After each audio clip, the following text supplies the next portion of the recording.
Okay, so today we will be starting to read the Narnia, The Lion, the Witch, and the Wardrobe book. Please make sure that you have updated your chapter page and you've updated your table of contents before you begin. Okay, Chapter 1, Lucy looks into a wardrobe. Make sure you're following along with your finger. Once there were 4 children whose names were Peter, Susan, Edmund, and Lucy.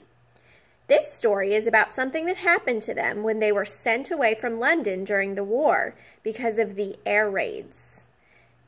They were sent to the house of an old professor who lived in the heart of the country, 10 miles from the nearest railway station and 2 miles from the nearest post office. He had no wife, and he lived in a very large house with a housekeeper called Mrs. McReady and 3 servants. Their names were Ivy, Margaret, and Betty, but they do not come into the story much.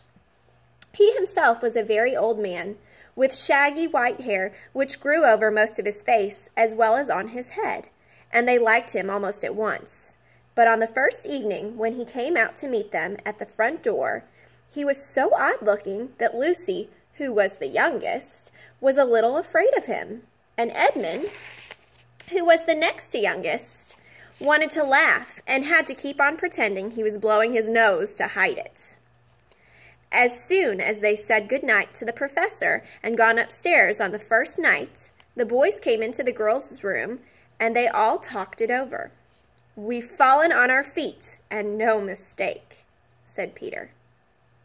Please stop for a moment with your group, hit pause, and talk about what that means, we've fallen on our feet and no mistake. Is it a good thing or is it a bad thing to fall on your feet? Okay, now that you've talked about we've fallen on our feet, let's read on. This is going to be perfectly splendid. That old chap will let us do anything we like. I think he's an old dear, said Susan. Oh, come off it, said Edmund, who was tired and pretending not to be tired, which always made him bad-tempered. Don't go on talking like that. Like what? Said Susan. And anyway, it's time you were in bed. Trying to talk like mother, said Edmund. And who are you to say when I'm going to bed? Go to bed yourself. Hadn't we all better go to bed? Said Lucy. There's sure to be a row if we're heard talking here. No, there won't, said Peter. I'll tell you, this is the sort of house where no one's going to mind what we do. Anyway, they won't hear us. It's about 10 minutes' walk from here down to that dining room, and any amount of stairs and passages in between. What's that noise? Said Lucy suddenly. It was a far larger house than she had ever been in before, and the thought of all those long passages and rows of doors leading into empty rooms was beginning to make her feel a little creepy. It's only a bird, silly, said Edmund. It's an owl, said Peter. This is going to be a wonderful place for birds. I shall go to bed now, I say. Let's go and explore tomorrow. You might find anything in a place like this. Did you see those mountains as we came along? And the woods? There might be eagles. There might be stags. And there'll be hawks. Badgers, said Lucy. Foxes, said Edmund. Rabbits, said Susan. But when next morning came, there was a steady rain falling, so thick that when you looked out the window, you could see neither the mountains, nor the woods, nor even the stream in the garden. Of course, it would be raining, said Edmund. They had just finished their breakfast with the professor and were upstairs in the room he had set apart for them, a long, low room with 2 windows looking out in one direction and 2 in another. Do stop grumbling, Ed, said Susan. 10 to 1, it'll clear up in an hour or so. And in the meantime, we're pretty well off. There's a wireless and lots of books. Not for me, said Peter. I'm going to explore the house. Everyone agreed to this, and that was how the adventures began. It was the sort of house that you never seemed to come to the end of. and it was full of unexpected places. The first few doors they tried led only into spare bedrooms, as everyone had expected that they would. But soon they came to a very long room full of pictures, and there they found a suit of armor. And after that was a room all hung with green, with a harp in one corner, and then came 3 steps down and 5 steps up. And then a kind of little upstairs hall, and a door that led out onto a balcony, and then a whole series of rooms that led into each other and were lined with books, and most of them very old books, and some bigger than a Bible in a church. And shortly after that, they looked into a room that was quite empty, except for one big wardrobe, the sort that has a long looking glass in the door. There was nothing else in the room at all, except a dead blue bottle on the windowsill.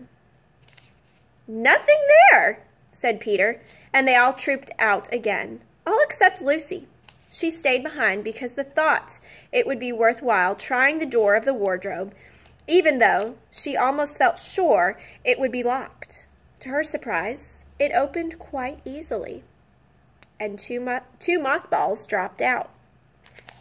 Looking into the inside, she saw several coats hanging up, mostly long fur coats.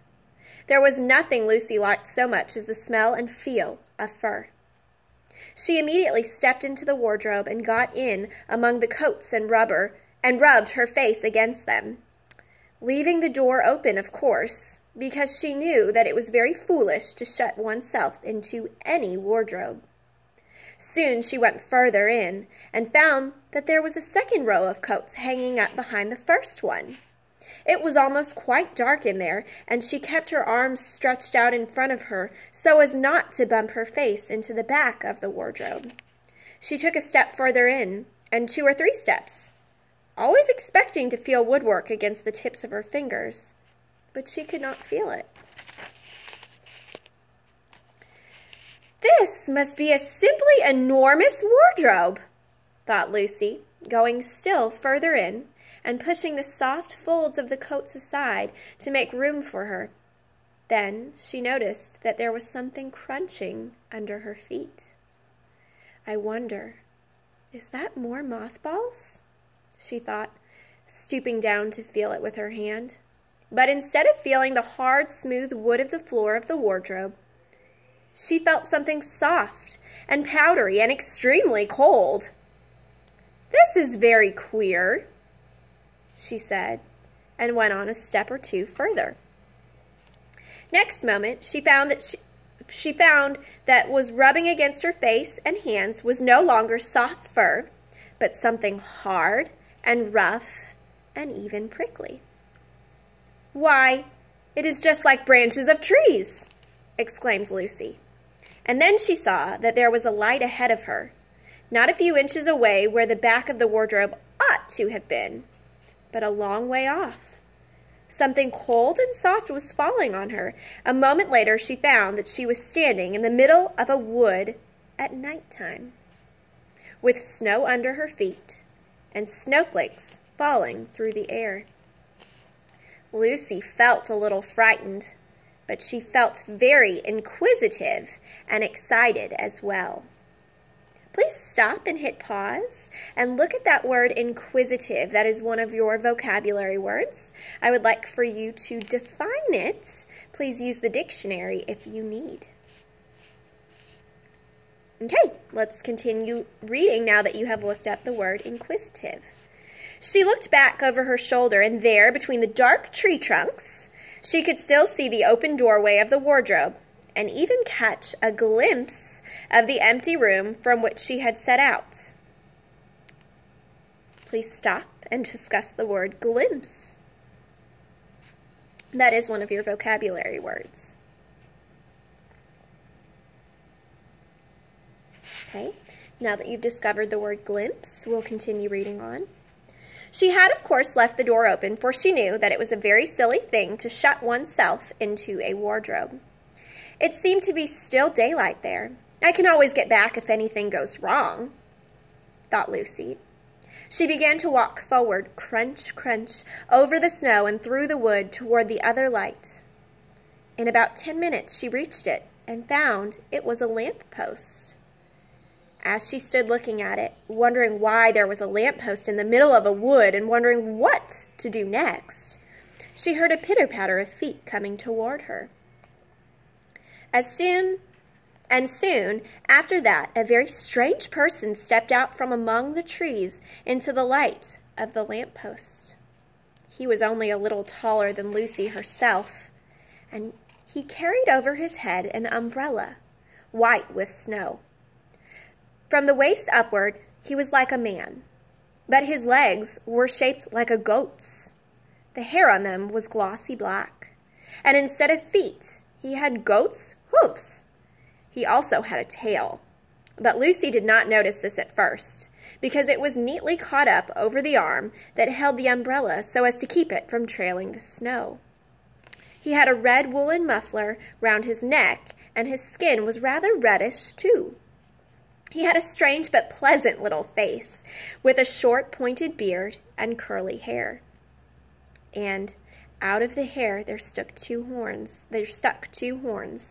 one on each side of his forehead. One of his hands, as I have said, held the umbrella. In the other arm he carried several brown paper parcels. What with the parcels and the snow, it looked just as if he had been doing Christmas shopping. He was a fawn, and when he saw Lucy, he gave such a start of surprise that he dropped all his parcels. "Goodness gracious me!" exclaimed the fawn.